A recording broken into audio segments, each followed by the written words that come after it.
on s'en va parler à Stéphanie Benz, je vous l'ai annoncé tantôt, biologiste responsable de l'éducation au Bioparc de la Gaspésie. Et ce matin, elle nous parle d'un animal qu'on connaît pas vraiment, hein, mais il y en a au Canada, c'est le dindon sauvage. Stéphanie Benz, bon matin. Bon matin. Ah, Stéphanie, le dindon sauvage, il est présent en Amérique depuis pas mal d'années, du Canada au Mexique même. Oui, en fait, là, il est là depuis bien avant que les Européens colonisent l'Amérique. Il était là au tout début là, de l'Amérique et il a même été domestiqué par les Amérindiens qui étaient sur place, surtout dans le sud des États-Unis et du Mexique. Et il y a ça environ 2500 années. Donc, ça fait quand même très, très longtemps. Là.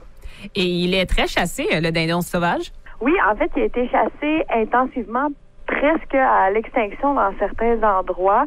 Il a perdu beaucoup de territoire aussi, la coupe forestière, la destruction d'habitats. Et ça fait qu'au début du 20e siècle, il a disparu du Canada entièrement. Là, on le trouvait juste aux États-Unis et au Mexique. Mais ça fait pas si longtemps qu'on l'a observé au Québec quand tu regardes ça?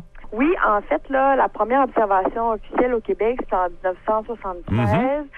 Première preuve de nidification, donc en 84. Ça veut dire que quand on voit des preuves de nidification, ça veut dire que l'oiseau s'est installé. Là, c'est signe qu'il est de nouveau présent, puis pour de bon, généralement. Et il est favorisé par les changements climatiques et la déforestation. Pourquoi?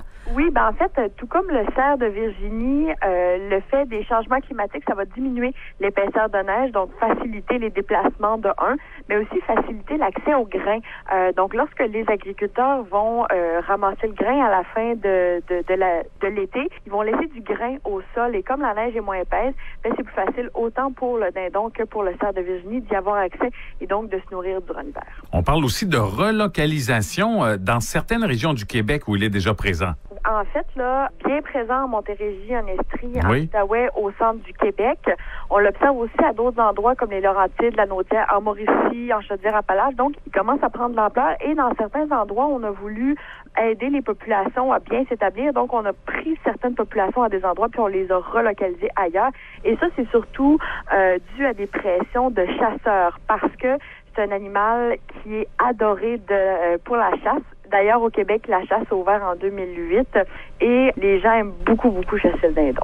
Et c'est un animal assez rusé? Oui, et c'est justement pour ça que les gens aiment le chasser parce que c'est pas une chasse qui est facile. Il faut vraiment là déjouer le dindon, qui est un animal rusé, effectivement, qui est adapté pour éviter les prédateurs, entre autres par la couleur qu'il a. Donc, une couleur foncée qui va lui donner du camouflage.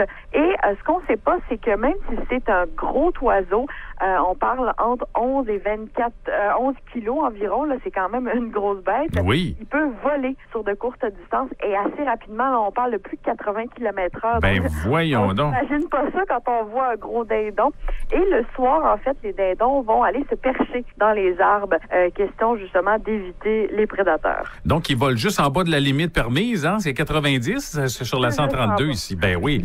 Et grâce à ses longues pattes, Stéphanie, il peut courir vite aussi. Oui, effectivement. Donc, des pattes très longues avec des grandes griffes peut courir jusqu'à 40 km/h. Donc, question d'éviter là, un chasseur à ses trousses, c'est très efficace. Et le dindon aussi, Stéphanie, il y a un très bon camouflage? Oui, effectivement. Donc, comme je disais tout à l'heure, là, sa couleur foncée avec des teintes un peu dorées, là, dépendant de l'angle du soleil, va lui permettre de très, très bien se camoufler. Surtout la femelle qui, elle, comme chez plusieurs oiseaux, va être un peu plus terne. Les mâles, eux, ont des couleurs un peu plus vives, surtout au niveau de la tête. Et en fait, là, ça va servir au niveau de la reproduction. Donc, au printemps, tous les mâles vont se retrouver dans une clairière pour être bien vus, vont gonfler leurs plumes, ouvrir leur queue en éventail, un peu comme un pan. C'est pas aussi grand qu'un mâle, mais quand même.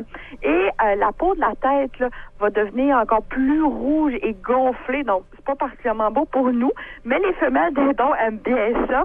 Et c'est comme ça qu'ils vont montrer leur puissance. Là. Ils vont faire du bruit aussi. Donc, ça va permettre d'attirer les femelles. Et la nuit, Stéphanie, ça fait quoi un dindon sauvage? La nuit, ça va aller se percher dans les arbres, question là, d'éviter les prédateurs. OK.